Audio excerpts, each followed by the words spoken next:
Daha vaxtınız xeyir olsun. Bugün 2 nömrəli mövzusunu aramızda 26 oktyabr bazar günü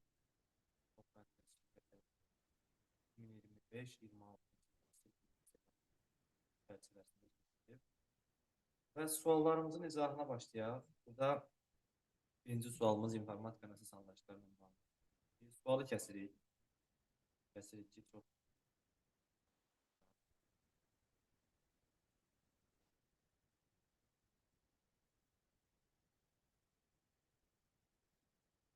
sual bu şəkildədir. 6 hərfli söz 32 simvollu əlifbada kodlaşır.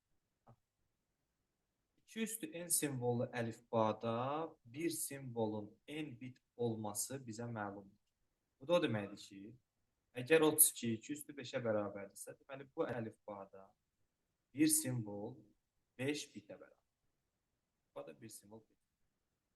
Və əgər 6 hərfli sözdən söhbət gedirsə, 6 hərfli və hər biri 5 bitdən ibarətdirsə,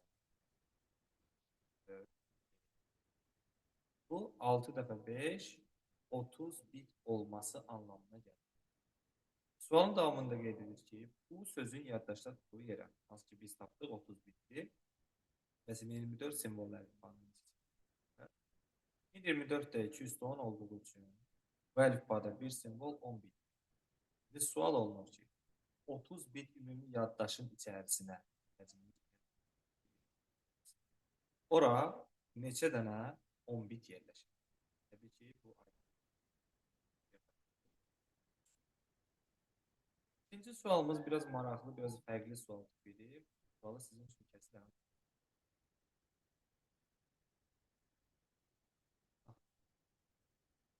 Y-in hansı say sistemində olduğunu istəyirsən, sualları həll etmək üçün ən əlverişli variant bərabərliyin sol və sağ tərəflərini onluq say sisteminə keçirmək və bu zaman sizə gidiyor.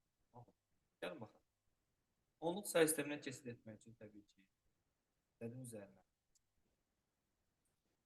üzərinə qeyd edin. 0. Birinci gördüyümüz dəyəri 4-ün müvafiq qüvvətinə vurur. 4-ün kvadratı. Plus növbəti x-i vururuq 4 üstü 1-ə. Növbəti x-i vururuq 4 üstü 0-a. Yəni sadəcə 1-ə. Bərabərliyin sağ tərəfində yenə eyni işi icra edirik. 0-1 yazılır. X-i vururuq bu dəfə y üstü 1-ə. Yəni x vururuq. Plus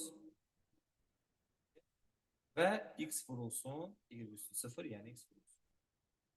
İndi sol tərəfdə x-i mötərizə faizindən çıxarası olsa, yazacağıq 16 plus 4 plus 1 bərabərdir. Sağ tərəfdə də x-i mötərizə faizindən çıxarsaq, y plus 1 gedir. Aha. İstəsək x-ləri ixtisar edə bilərik. İstəsək də davam edə bilərik. Misal üçün yazaraq ki, 16, 4, 1, 21 vurulsun x bərabərdir. Y plus 1 vurulsun. Buradan indi x-ləri ixtisar eləyək. Aşağı y plus 1 bərabərdir 21. Y bərabərdir 20. Sualın üçüncü variantı B variantıdır. Yəni ən optimal və ən qısa üsuldur. Növbəti 23 nömrəli suala keçid edirik. Backup proqramının təyinatını. Deməli biz proqram təminatını keçəndə onu iki hissədə keçmişdik. Birinci hissə sistem proqramları, ikinci hissə tətbiq. Backup'ı biz öyrənmişdik sistem proqramlarının içərisində, daha dəqiq isə utilitlərin içərisində. Təyinatı bundan ibarətdir ki, o diskdə informasiyanın rezervi, yəni ehtiyat sürətini yaradır. Digər utilitlərdən, bax, A variantı disk defragment tərəfindən. Sərt diskin təmizlənməsi lazımsız fayllardan disk clean up-dır. İnformasiyanın sıxılması drive space proqramı. Silinmiş faylları recover. Və düzgün cavab variantımız D variantı. Gəlin bununla bağlı kiçik balaca bir göstəriş edeyim ki, hardan oxuyacağım. Təqdimatlar.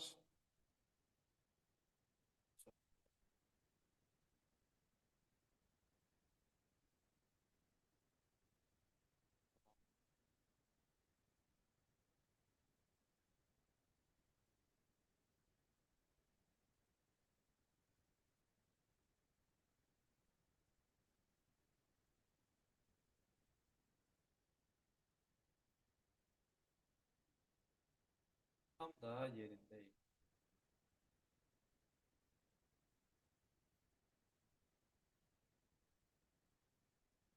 Demək, backup istəmişdi bizdən. Diskdə informasiyanın ehtiyac sürətini yaradan proqramdır. Sərt diskdə olan məlumatları başqa xarici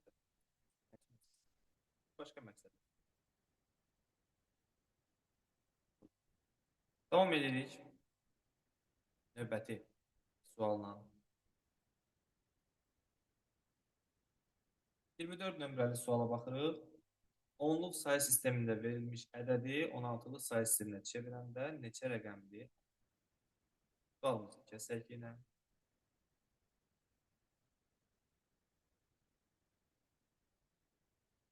Deməli dostlar, diqqət edirsiniz nəyə?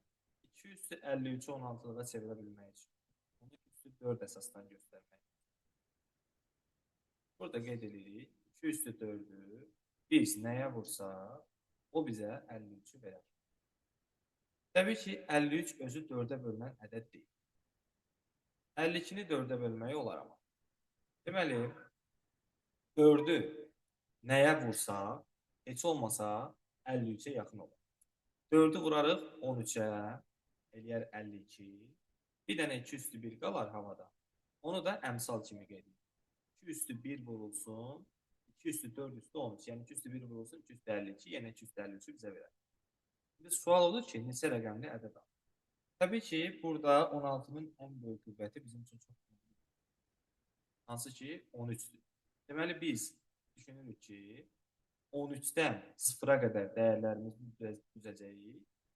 16 üstü 13-ün əmsalı olduğu üçün bunun altına 2 yazacağıq. Qalan heç birinin əmsalı olmadığı üçün qalan hamısı 0 olacaq. Bu bizim üçün əslində bu sualda önəmli deyil. Əsas bizə 13 lazımdır. Ki, ən böyük qüvvət 13 olduğu üçün biz 13-dən 0-a qədər yazırıq və belə çıxır ki, 1-dən 13-ə qədər 13 dənə rəqəmdirsə, bir də 0-ı qatsan, 14 rəqəmli ədəd alır. 14 rəqəmli ədəd. B variantı bu sual. Növbəti sual, 25 nömrəli sual, yenə proqram təminatı ilə bağlıdır. İstifadəçinin konkret işlərini həyata keçirir.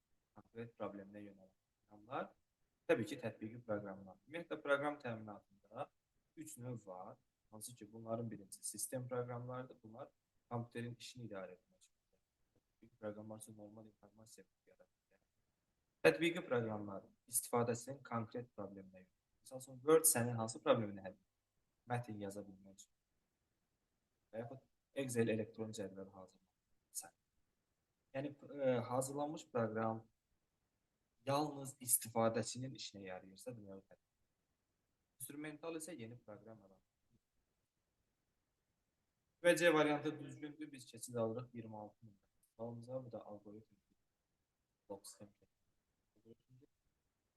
Hesablayaq, baxaq görək cavabımız nə. Sualı yenə.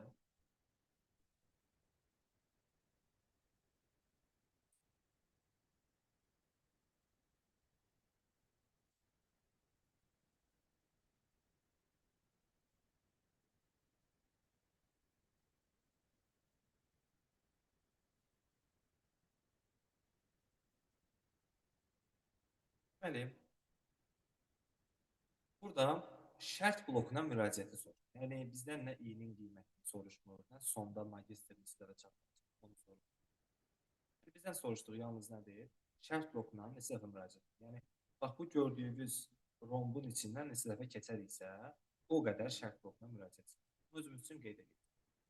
i-nin ilkin qiyməti 3-dür və bu zaman bizə sual verir ki, i kiçik bərabərdir 187. 3 yəni 187-dən kiçik bərabərdir. Deyəcəksin, təbii ki, hə. Bunu deməklə sən bir dəfə şərt blokundan istifadə eləmiş olursan. Sol tərəfdə qeyd edirəm ki, artıq bir dəfə istifadə olunur. Keçirik aşağı, magistr bir dəfə çap olunur və növbəti i ortalığa çıxır. i bərabərdir, 3 vurulsun əlimizdə olan i, yəni 3, plus 4. 9 plus 4, 13 edir. Qalxırıq yuxarı, yenə də bizə sual verir. 13 187-dən kiçik bərabərdir. Peki, hə, bu sualın verilməsi artıq şərt blokuna müraciətdir. Nədə? Keçirik aşağı, magistr bir dəfə çap olunur və növbəti i. Növbəti i bərabərdir, 3 vurulsun əlimizdə olan i, yəni 13 və üzərinə gəlinsin 30. Bu da bizə verəcək təbii ki 39 budursa 4-də vursa 40. Qalxacaq yenə yuxarı. Sual verəcək 43 187-dən kiçik bərabərdir. Bu sual verilərsə demək bir yerdə də şərt blokuna minir. Bu dəfə deyirik hə yenə. Bir aşağı. Təzə i bərabərdir 3 vurulsun 43 plus 4. Çünki i-nin son qiyməti bizə 43 alır. Hər dəfə yeni qiymət alanda köhnə qiyməti unutmaq məcburiyyəti. Yoxsa sual səhv olar. 3-ü 43-ə vuranda bizdə 129 eləyir. Üzərinə 4 yazsan 130. Qalxacaq yuxarı 133 187-dən böyükdürmü? Yenə deyəcəksən ki, kiçikdirmi? Deyəcəksən ki, hə, kiçikdir. Və növbəti dəfə aşağı düşəndə daha hesablamağa ehtiyac yoxdur. Çünki aydın məsələdir ki, sən 133-ü 3-ə vursan, üstünə 4 yazsan, bu böyük bir ədəd alınacaq. Amma maraq üçün yoxlaya bilərsən. 403 eləməsə. Qalxırsan yuxarı 403 187-dən kiçik bərabərdirmi? Yox. Amma bu ki, sənə sual verdi. Yəni səndən qarşıma sual çıxdı. İstəyirsən hər qoluna düş, istəyirsən yoxla get. Hər bir halda şərt blokunun keçdiyin üçün şərt blokuna müraciət sayılır. Beləliklə bu da bir bu da bir şərt blokuna müraciət sayılır. Beləliklə say olaraq 5 dəfə müraciət eləmiş. Daha i-nin son qiyməti nə oldu? Onu bizdən istəmir. Bizdən şərt blokuna müraciət. 5 dəfə düz. Keçid alırıq 26 nömrəli sualımıza. 31 səhifəlik sənədin tək səhifələrinin sayı qədər megabayt neçə? Məsələ sualımızın 31 səhifəlik sənədin tək və cüt səhifələrini tapın. Demək dostlar, normalda əgər 32 səhifəlik sənəd olsa, bu sizin üçün tək və cüt səhifələri saymaq daha rahat. 2-yə bölünən ədəddir. Deyərsən ki, 16-sı cütdür, 16-sı tək. Amma bu bölünməyən ədəd olduğu üçün bu tip hallarda ədədi 2 ardıcıl ədədin cəmi kimi göstərir. 15 və 16-nın cəmi kimi.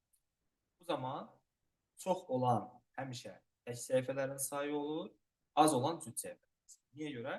Çünki saymağa birdən başlayırıq və bir də tək ədəd olduğu üçün aydın məsələdir ki, bu formada gedir. Deməli, bizdə soruşmaq istəyir ki, dolayı üsulla 16 megabayt bəs neçə kilobit? Lap yaxşı, biz bunu eləməyi bacarırıq. Təbii ki, biz artıq bu mərifətin yiyəsiyik. 16-nı yazırıq. Ümumiyyətlə, o belə bir ardıcıllıq qeyd edəcək. Bu da önəmli məsələdir. Soldan qeyd edək. Bit, byte, kilobayt, megabayt, gigabayt, terabayt və s. 16-nı yazırıq 2 üstü 4 kimi. Bu halda birinci ölçü vahidini keçirmək lazımdır. Yəni megadan kiloya. Megadan kiloya keçmək üçün 2 üstü 10-a vurmaq lazımdır 2 üstü 4-ü.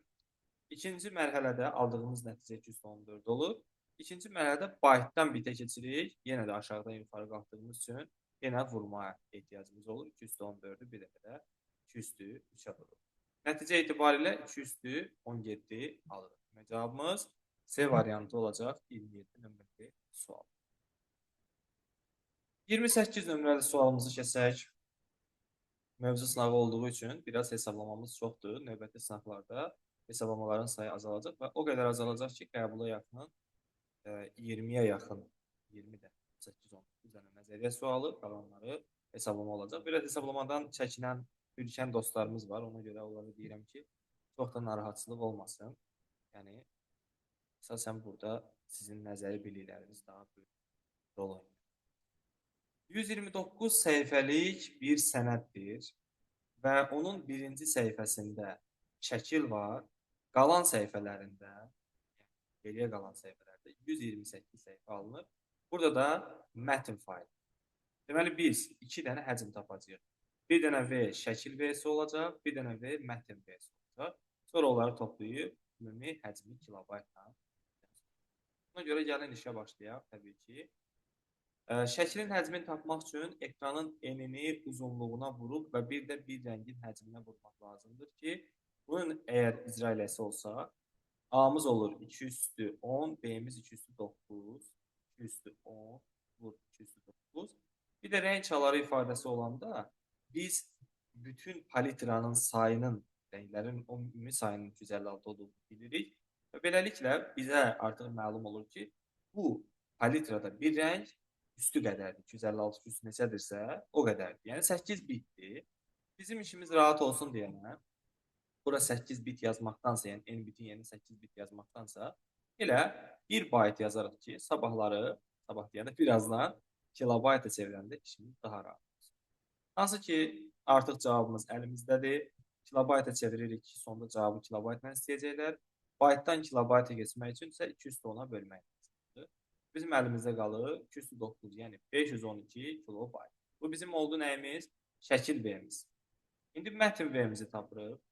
Mətn V-si üçün isə bizə lazımdır sətir sayı 205, simvol sayı 106, səhifə sayını verməyib, təbii ki, biz özümüz bilirik, 128 səhifədir, yəni 207. Unicode ifadəsi qeyd olunub, bunun üçün də 201 bayta vurulur. Burada da nəticəmiz yenə baytla olduğu üçün biz onu kilobayta çevirmək üçün 210-a bölmək məcburiyyətindəyik. 200-dür, demək ki, 11, 12, o da 219 eləyir. Hansı ki, burada da yuxarıdan 219-dan 10 ixtisar gedib, yenə də 209, yəni yenə də 512 kilobayt.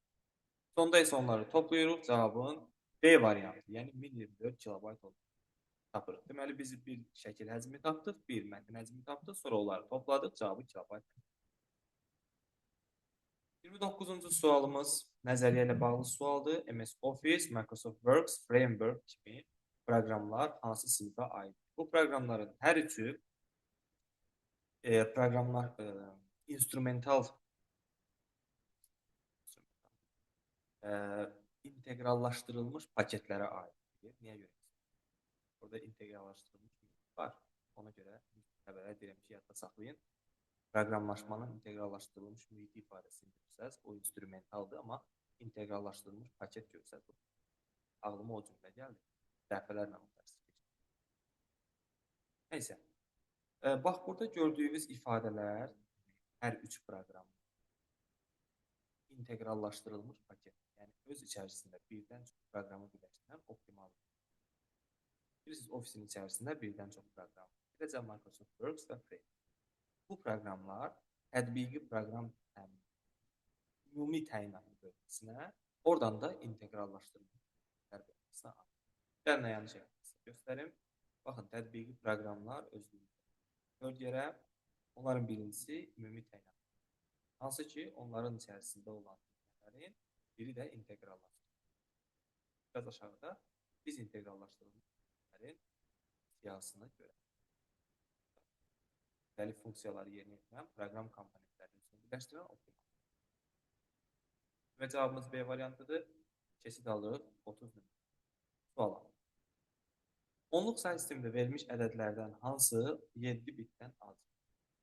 Yadınızda saxlayırsınız ki, onluq sayı sistemində ədədin yaddaşda tutduğu yer onun 2-nin qüvvətləri arasında yerləşməsindən asılıdır.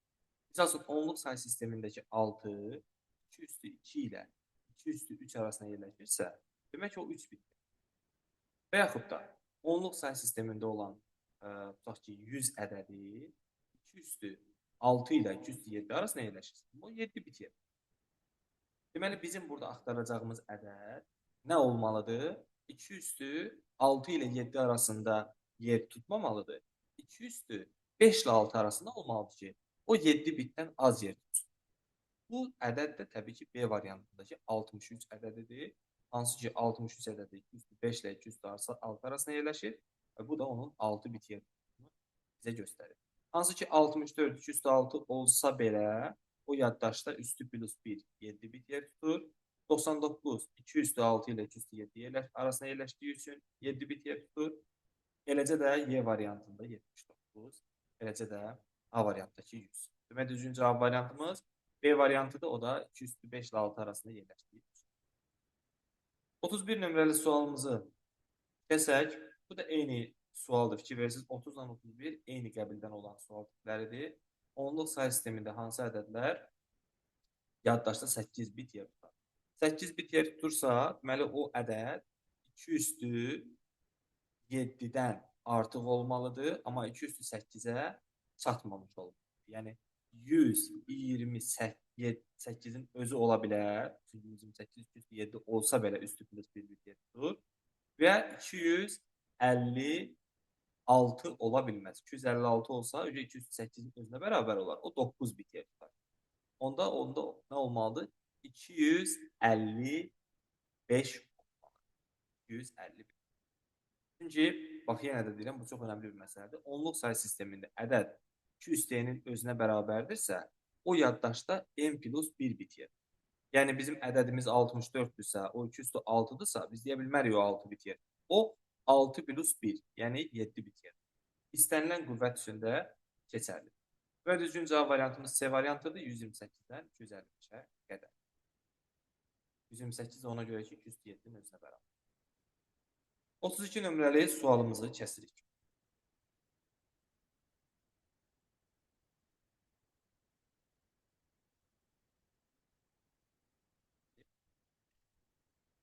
Burada info sözünü əvvəlcə formalaşdırmaq, sonra onu ikilikdən onluğa keçirmək.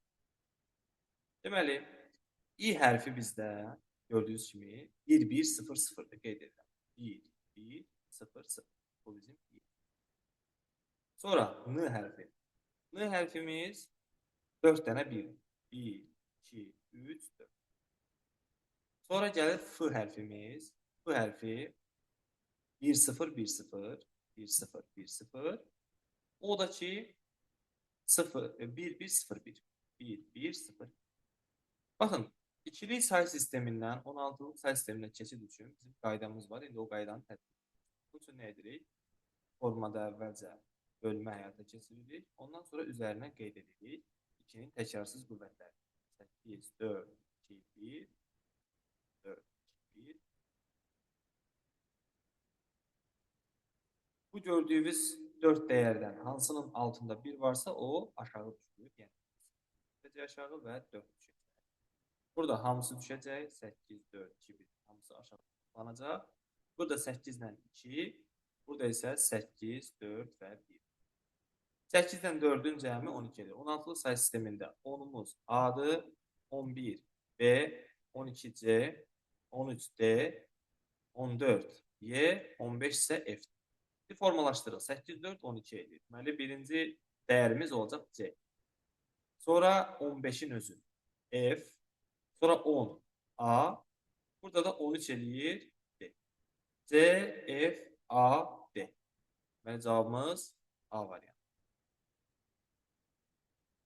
33 nömrəli sual algoritmlə bağlıdır. Sualımız.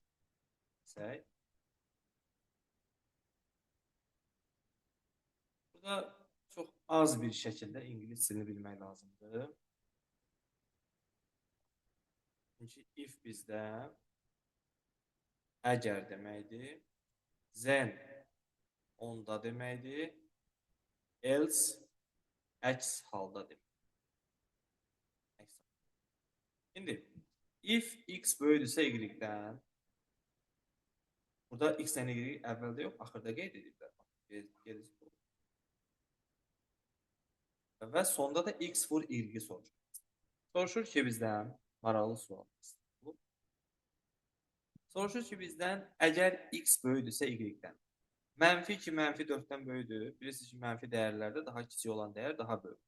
Onda biz nəyi hesablayacağıq? Onda zen, yəni buranı hesablayacağıq. Sonra x-i tapandan sonra da növbəti davamınca y-i tapacaq.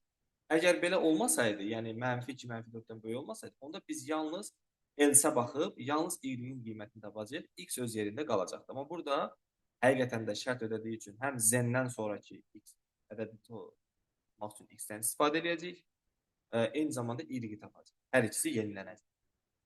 İndi təzə x-imiz bərabərdir köhnə x, yəni mənfi 2 plus mənfi 4 plus 1. Burada təbii ki, mənfi 5 alınacaq, x-imiz olacaq mənfi 5. Y-imiz isə bərabər olacaq x vur y. Deməli, x-imiz artıq mənfi 5-ə bərabərdir. Yəni, qeyd edirik. Vurma, y-imiz isə dəyişmir. Nə vermişdilərsə yerində qalır. Mənfi 5 vurulsun, mənfi 4. Bu da olacaq bizim üçün müsbət 20. Son olaraq biz x-i mənfi 5, y-i müsbət 20 tapdığımız üçün bizdən cavabı x vur y istədiyi üçün x-i vuracaq y-ə, -5'i vuracaqsan müsbət 20-yə, alacaqsan -1. Bu hissə isə, yəni bundan sonrakı və bu gördüyümüz hissə ki var, else yazılıb. Biz bura baxmayacağıq çünki bizim şərtimiz həqiqətən də ödəndi. Ödənməsəydi onda bax. Bu sualımızın da cavabı oldu B variantı.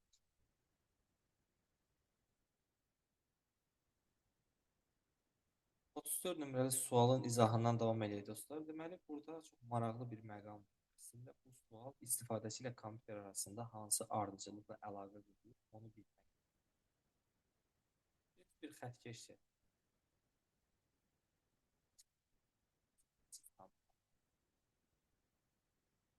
Bu xətti çəkdikdən sonra onu bir neçə bölməyə böləcək. Misal üçün, mən istifadəçiyəm və istifadəçi olaraq kompüterdən istifadə eləmək istəyirəm. Bu mənim istifadəçi. Yadınızda saxlayırsınız ki, istifadəçi kompüterdən birbaşa yox, ona ən yaxın olan bölmədən başlayır, əlaqəsi. Ona ən yaxın olan hansıdır?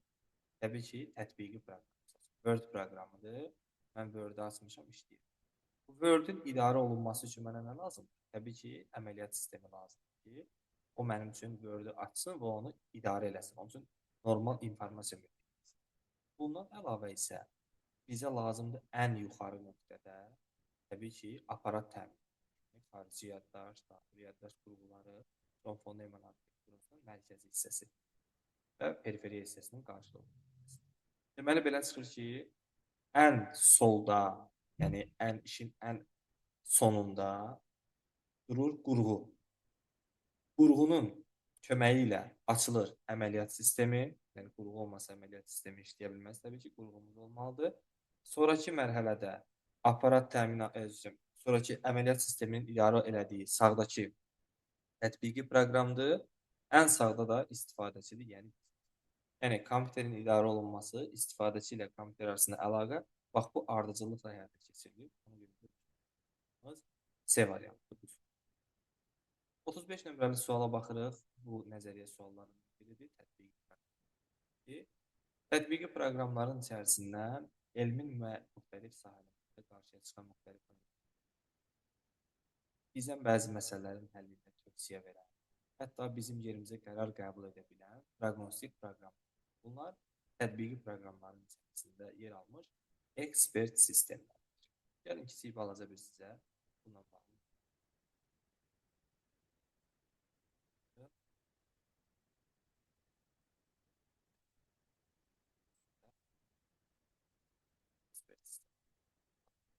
Görürsünüz, iqtisadi və sosial sahədə məntiqi və mütəxəssis təcrübəsi əsaslanan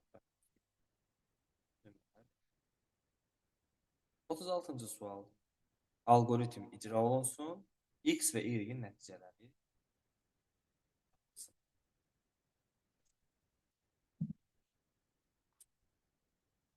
İkinci növbədə təbii ki, X və Y-in qiymətlərindən yalnız X qeyd olunub, Y-i X-ə əsasən tapacağıq.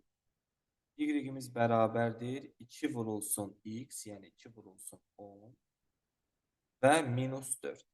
Yəni, cavabımız olacaq 10. Deməli, X-imizin qiyməti 10, Y-imizin qiyməti isə 10. İndi sual verir. Deyir ki, əgər X Y-dən kiçikdirsə, 10 16-dan kiçikdirsə, onda hesablanacaq. Əks haldaya baxmayacaq, çünki artıq birinci şərtimiz. Deməli, təzə X-imiz bərabər olacaq 5 plus mövcud Y, yəni 16, minus 1, yəni 21 çıx 1. Son yekun nəticədə X-imiz olur 20, Y-imiz isə yenə 16 olaraq X 20, Y 16. C variantı bu sualda düzgün. Növbəti sual. 37-ci sual. Kompüterdə qarşıya qoyulan məsələnin həlli hansı ardıcılıqla aparılır? Sual alqoritm sualdır. Həll ardıcılığı bu form. İlk növbədə məsələ qoyulur. Məsələnin qoyuluşu. Məsələnin qoyuluşundan sonra bu mərhələdə biz məsələnin həlli üçün lazım olan xüsusi düsturlar var, təbliğlər var, onları tərtib etdik. Sonra ikinci mərhələyə keçdik. İkinci mərhələ məsələnin analizi və tətbiqidir. Bu məsələdə həmin düsturlar əsasında məsələnin riyazi modeli və alqoritm strukturunun təyin. Üçüncü mərhələ alqoritmin proqramlaşdırma, həll alqoritminin yaradılmasıdır. Hansı ki, burada biz artıq seçdiyimiz həll üsuluna uyğun olaraq alqoritm budaqlama və yaxud növbəti mərhələ alqoritm proqramlaşdırma dilində təsviridir. Bu mərhələdə isə biz nə edirik? Təbii ki, artıq alqoritm ki, layihələnib, həmin layihələnmiş alqoritm əsasında xüsusi proqramlaşdırma dilini seçib, həmin dildə ilkin proqramı təyin edirik. Sonra ilkin proqram dilinə çevrilir, mütləq proqram.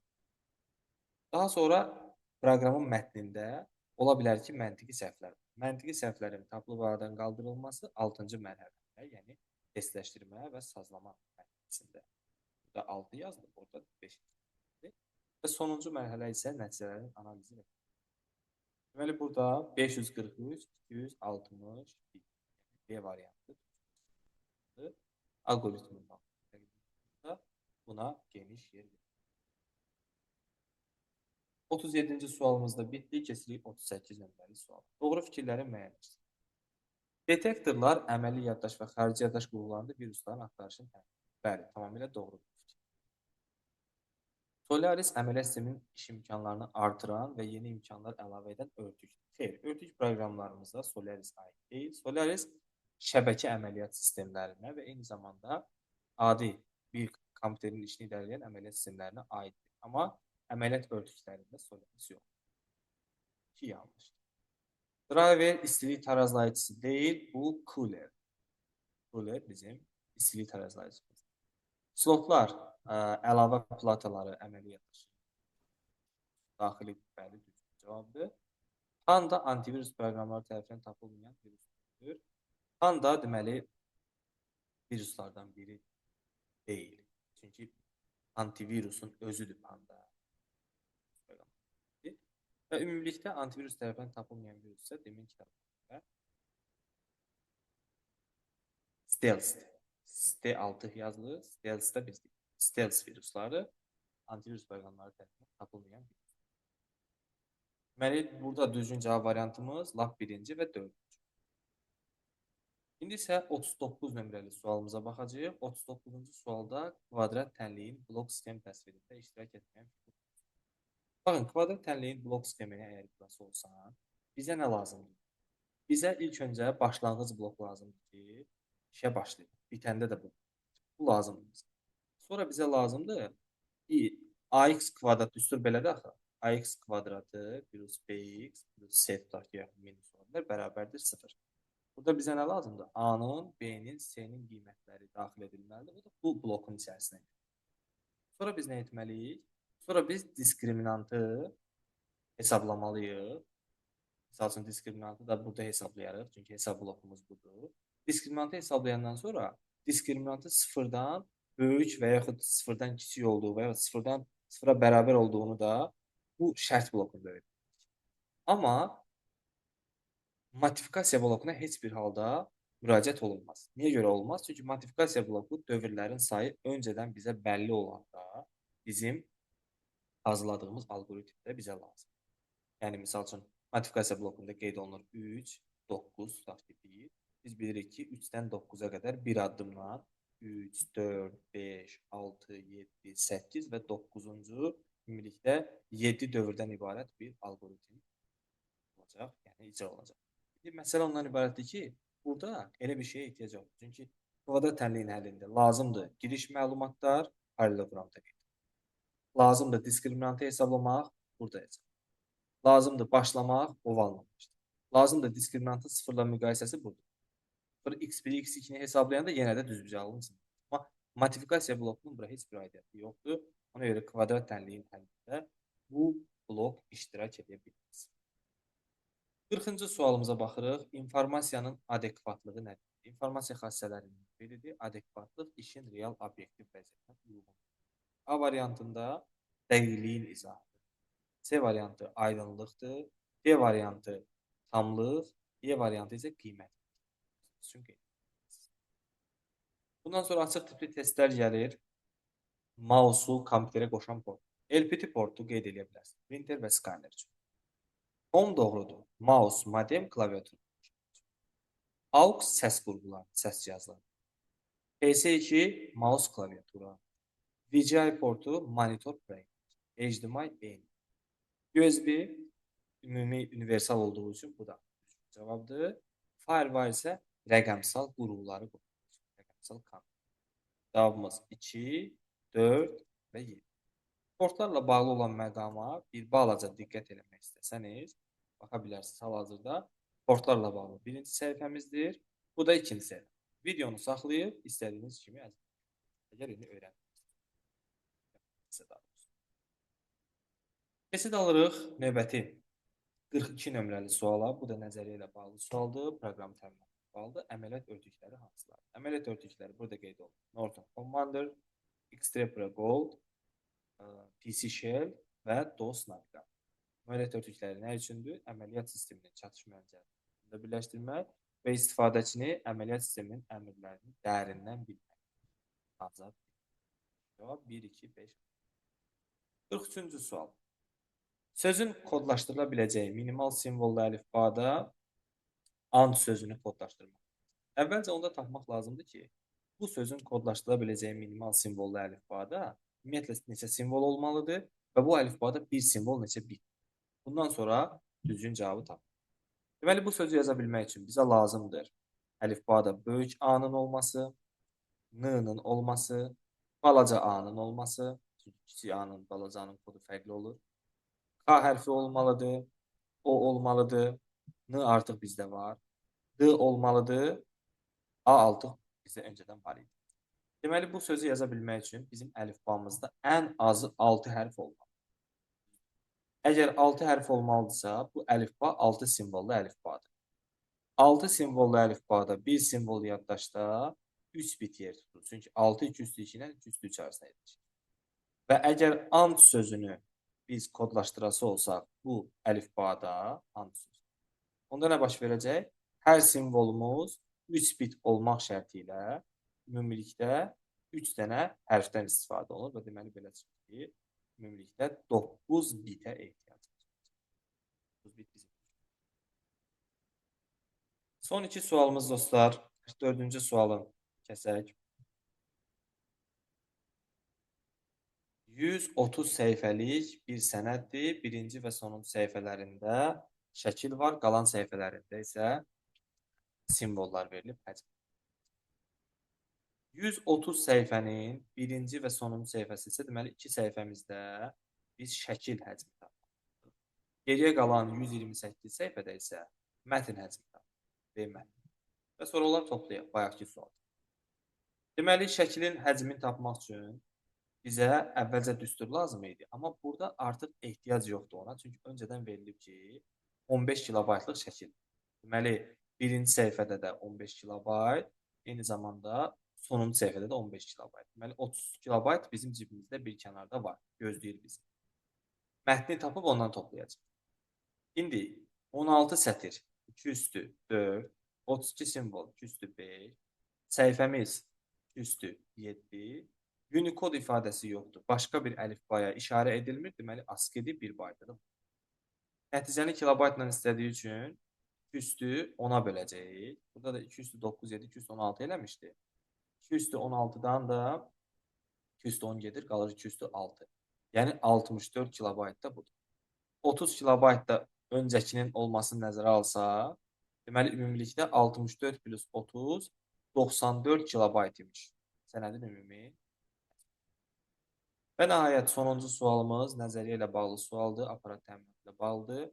Prosesor, yaddaş və periferi qurğular arasında informasiya axınını idarə edir. Burada təbii ki, söhbət gedə bilər chipsetdən. Bu heç birinə yox. Ədədlər üzərində hesab əməliyyatlarını da məntiqi əməliyyatlarında hər ikisini icra edir. Mikroprosesor B və D variantı. Xarici qurğuların işini idarə edən mikrosxemdir kontroller C variantı. Qurğular arasında enerjini paylayır. Bu da qida. 1Y, 2BD, 3C. Deməli, belə çıxır ki, düzgün cavab variantımız bu form. Beləliklə, dostlar, video izahımız yekunlaşır. Növbəti sınavımızda hər birinizə uğurlar arzu edirəm. Mütləq şəkildə dərslərə vaxtında hazırlıqlı olun. Ev tapşırıqlarını işləyin ki, son nəticədə mütləq zəfərə ulaşasınız. Yoxsa çətin olacaq. Sağ olun, növbəti sınavda görüşürük.